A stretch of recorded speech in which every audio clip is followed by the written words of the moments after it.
সাকিবকে ওয়ানডে দলে রাখতে না করেছে বিসিবি। টেস্ট ও টি-20 ক্রিকেট থেকে অবসর নিয়েছেন। তবে শেষ টেস্টটা দেশের মাটিতে খেলতে চেয়েও সরকার নিরাপত্তা না দিতে পারায় সেই ইচ্ছা পূরণ হয়নি সাকিব আল হাসানের। তার শেষ টেস্ট হয়ে থাকছে তাই গত সেপ্টেম্বর ভারতের বিপক্ষে খেলা কানপুর টেস্টে। তবে ওয়ানডে ক্রিকেট থেকে এখনো অবসর নেননি সাকিব।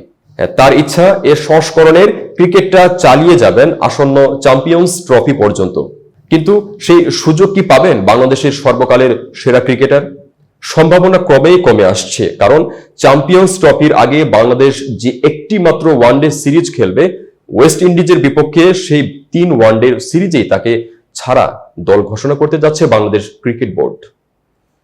বিসিবির একটি সূত্র জানিয়েছে নির্বাচকেরা এরই মধ্যে ওয়েস্ট ইন্ডিজের বিপক্ষে ওয়ানডে সিরিজে দল বোর্ডে জমা দিয়েছেন। সাকিবের খেলার সম্ভাবনা নেই 8 ডিসেম্বর শুরু ওয়ানডে সিরিজে। বর্তমানে বাংলা টাইগার্সের হয়ে আবুধাবি টি10 লিগে খেলছেন তিনি। এতক্ষণ বার্তা বৈঠকের সাথে থাকার জন্য ধন্যবাদ। নতুন নতুন তথ্য ও সংবাদ পেতে বার্তা বৈঠকের ইউটিউব চ্যানেল ও ফেসবুক পেজের সাথে থাকুন।